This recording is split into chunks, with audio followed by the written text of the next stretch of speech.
Buongiorno.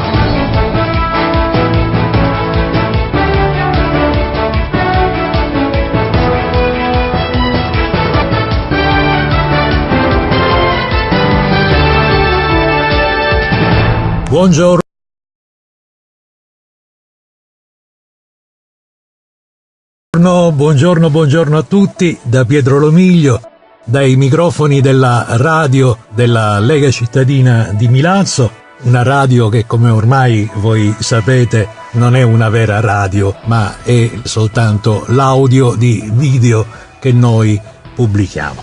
Abbiamo anche oggi ospite qui in studio il dottor Antonio Messina. Buongiorno a tutti. Buongiorno Antonio, buongiorno. Antonio, cominciano ad arrivare i primi, si direbbe in inglese, feedback del lavoro che stiamo facendo. Ci ha scritto su Facebook un sindaco della provincia di Messina ponendoci un quesito.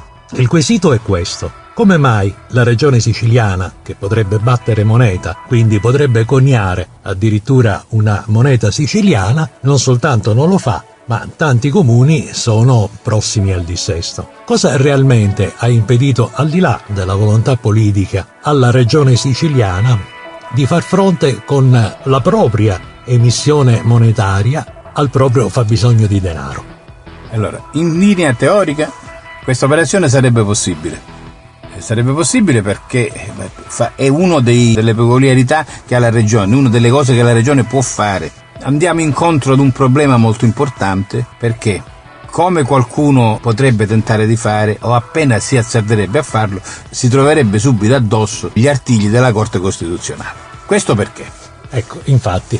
Perché noi... Tra altre cose, so che questo è un argomento che tu conosci anche abbastanza bene, la vicenda dell'Alta Corte. Noi in Sicilia, secondo quello che è scritto nel nostro statuto autonomo, abbiamo l'Alta Corte, che sarebbe una piccola Corte Costituzionale, che dovrebbe avere sede in Roma, costituita da 6 membri e 2 supplenti, e che sono nominati dalle 2 assemblee legislative, quella dello Stato e quella delle regioni, e sono scelti chiaramente fra persone che hanno una speciale competenza in materie giuridiche. Chiaramente io qui ora mi darò una breve spiegazione, sì, perché... Sì. Spiega ai nostri amici ascoltatori cos'era l'Alta Corte siciliana. L'Alta Corte siciliana altro non era che una Corte Costituzionale della regione siciliana. Era, anche se per me è ancora lì.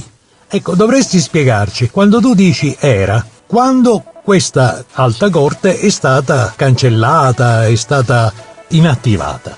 Allora, io ritengo che sia stata inattivata con un indegno sotterfugio che si è inserito in una sentenza della Corte Costituzionale del 1957, la sentenza numero 38.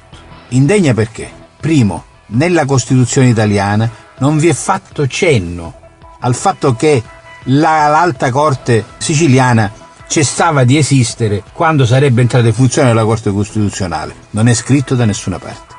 E anche se così dovesse essere, è necessario un procedimento costituzionale, perché il nostro statuto è una legge costituzionale.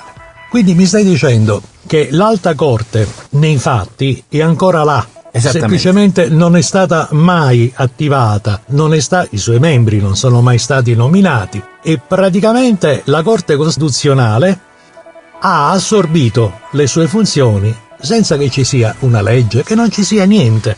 Nella Costituzione non è previsto che la Corte Costituzionale italiana, quando fosse entrata in vigore, avrebbe captato quella che era l'Alta Corte siciliana. Non è scritto da nessuna parte. Quindi in linea teorica domani mattina potrebbero nominare i membri e attivarla. Esatto. Ma c'è un'altra cosa che è più grave. La sentenza di cui ho parlato, la sentenza numero 38 del 1957. Ecco, con quale meccanismo l'hanno assorbita, l'hanno disattivata? Praticamente questa sentenza raggruppava 5 giudizi per 5 ricorsi che sono stati posti davanti alla Corte Costituzionale per incostituzionalità. Io qui non mi dilungo a dire quali erano questi giudizi promossi dalla Corte, però non ce n'era uno che parlava dell'Alta Corte, cioè che diceva ricorso per l'incostituzionalità dell'Alta Corte siciliana. La Corte Costituzionale in questa sentenza ha operato un trafiletto, chiamiamolo così, dove ha detto che ormai le competenze erano assorbite. Ma in base a quale poteri la Corte Costituzionale ha detto che erano assorbiti? Dove era scritto che la Corte Costituzionale doveva assorbire i poteri dell'Alta Corte della Regione Siciliana? Non è scritto da nessuna parte. Per cui è un altro degli abusi che sono stati perpetrati ai danni del popolo siciliano. Questo è l'aspetto tecnico, ma immagino che è l'aspetto politico. Sicuramente quello che ha impedito. La soluzione è proprio, anzi volevo chiedere a te che cosa ne pensavi, perché per me la soluzione dovrebbe essere di carattere politico, perché se noi andiamo all'aspetto tecnico mi sa che nessuno mi può controbattere e nessuno mi può dire che sto sbagliando. No, sotto il profilo tecnico è ineccepibile. La soluzione, Antonio, è un'altra. È necessario che il popolo siciliano trasformi la rabbia e la disperazione in voglia di agire, in voglia di farsi sentire. E questo lo deve a se stesso, lo deve ai propri figli e lo deve a quel Dio che un giorno fece il popolo siciliano. Effettivamente io sono pienamente d'accordo con quello che dici tu. E vorrei continuare a parlare dell'Alta Corte, un breve cenno. Tutte le sentenze che hanno dichiarato illegittimità di articoli del nostro statuto non hanno un fondamento giuridico valido. Io vorrei chiederti questo. A questo punto, visto che noi abbiamo parlato di questo argomento, ti vorrei chiedere, secondo te, il vero nemico dei siciliani chi è? Il vero nemico dei siciliani, oltre la politica romana, la politica nazionale, il vero pericolo dei siciliani, sai Antonio, è la rassegnazione. I siciliani per 70 anni hanno creduto che essere governati male fosse qualcosa su cui non si poteva fare nulla. E invece si può fare tanto. Assolutamente, certo che si può fare tanto. Basta ricordarsi di essere un antico popolo fiero. I siciliani per tanto tempo sono stati rassegnati, hanno considerato la perdita dei propri diritti, dei propri valori, qualcosa simile alla neve, alla grandine, qualcosa verso cui non puoi fare nulla. E non è così. I siciliani basta che ricordino di essere un popolo fiero, basta che seguino quello che è quel Dio che un giorno li fece popolo e che oggi gli chiede di essere uniti, basta che seguano la voce di quel Dio che un giorno li fece popolo e oggi gli chiede di essere uniti e fieramente ritornino a essere padroni del loro destino. Questo è l'unico pericolo che hanno i siciliani, dimenticare di essere un popolo fiero. È proprio questo che volevo dirti, cioè questa rassegnazione che non è tipica del popolo siciliano. Noi siamo un popolo, e non dobbiamo dimenticarlo, nel cui sangue scorre il fuoco dell'Etna. Nel cui sangue scorre il fuoco dell'Etna, ma scorre soprattutto 4.000 anni di storia, gli ultimi 1.000 da popolo autonomo. Sai, quando nel 1860 arrivò Garibaldi e fummo uniti all'Italia, la prima cosa che fu fatta fu cancellare la memoria di quello che eravamo.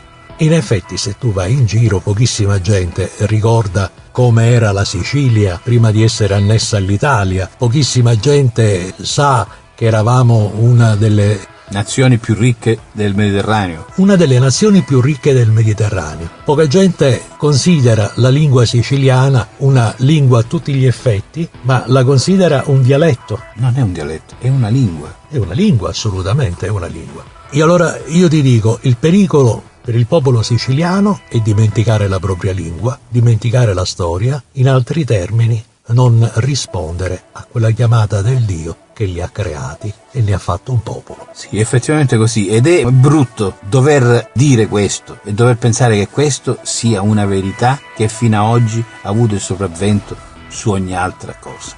Cosa ci vuoi dire di più sull'Alta Corte? Anche perché so che è una materia che tu conosci molto bene. Ma guarda, una cosa importante che mi ha colpito leggendo questo, laddove lo statuto recita che il commissario governativo può, anche in mancanza di una deliberazione del Consiglio regionale o dell'Assemblea regionale, praticamente può proporre davanti alla Corte Costituzionale, in questo caso perché noi non abbiamo più l'Alta Corte, può proporre il giudizio per gli assessori, per i deputati regionali, per il presidente della regione, quando questi commettono dei reati. La domanda che mi sono sempre posta, e vorrei che qualcuno mi illuminasse da questo punto di vista. Io ho 90 deputati, ora saranno di meno chiaramente come tu sai, ma io ho 90 deputati che sono eletti dal popolo.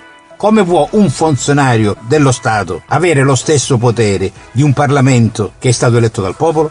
Beh, sai Antonio, quando le leggi si stratificano uno sull'altro, non secondo una logica, ma secondo la convenienza del momento, succedono queste cose qua. Cioè, succede che un commissario prefettizio, quindi un prefetto, un alto funzionario nominato dallo Stato, ha gli stessi identici poteri di un'assemblea deliberativa. Che è eletta dal popolo. Volevo invece chiederti una cosa, Antonio. Secondo te, dal punto di vista tecnico, come si può fare per riattivare l'Alta Corte? Noi abbiamo detto poco fa che comunque è una presa di posizione politica importante, perché senza questa non andiamo da nessuna parte. Chiaramente basterebbe che posta in essere presentata una petizione affinché l'Alta Corte siciliana riabbia quello che illegittimamente è stato tolto. Quindi tu mi stai dicendo è sufficiente fare una raccolta di firme con cui facciamo una petizione al governo centrale e diciamo noi pretendiamo di nuovo che sia formata l'Alta Corte. Perché ripeto, l'ho detto poco fa e lo ripeto, da nessuna parte è scritto, in nessuna norma costituzionale, e ripeto, costituzionale, è scritto che l'Alta Corte siciliana cessava di essere quando fosse entrata in funzione la Corte Costituzionale italiana. Non è scritto da nessuna parte. Quindi esattamente come il Veneto ha fatto il referendum per l'autonomia, che sai tra le altre cose nel mese di febbraio se ne parlerà e forse la otterranno, mentre noi ce l'abbiamo da 70 anni, è sufficiente che noi facciamo una raccolta di firme. Perché no? Una raccolta di firme per un referendum consultivo al popolo siciliano, se vogliono ancora l'Alta Corte, ma è certo che la vogliono. È così? Penso proprio di sì. Bene Antonio, allora su queste parole noi ci lasciamo in questo nostro appuntamento, che è il terzo appuntamento sullo Statuto siciliano con te. Avremo parecchi giorni per riflettere sull'Alta Corte e soprattutto su come fare. Sì, difatti io continuando il discorso, anche per breve tempo, appunto per questo volevo dire che la domanda che il sindaco ci ha fatto era una domanda importante. No, ma sai, lui mi diceva, e io ho accennato la tua risposta, quello che ci siamo detti oggi, stamattina, e lui mi diceva, guarda, se veramente è una raccolta di firme, io metto il tavolo del mio studio giù in strada e mi metto a raccogliere io le firme. Sarebbe una cosa ottima questa. Chi lo sa, forse il risveglio della fierezza del nostro popolo passa anche per questo. Esattamente, parte proprio da un sindaco. Questo potrebbe essere un segnale molto forte, perché a questo punto, se la raccolta di firme avesse un successo oltre le più rosee previsioni, non ci sarebbe più nessuna Corte Costituzionale che ci può mettere gli artigli addosso per bloccarci. Bene amici, ringraziamo Antonio Messina, ex funzionario di banca, oggi nostro consulente di diritto della regione siciliana, ma soprattutto dello statuto, ma soprattutto nostro amico. Da Pietro Lomiglio per la radio della Lega Cittadina Milazzo è tutto. Un saluto anche da me. Appuntamento alla prossima trasmissione, possiamo dirlo. Certo.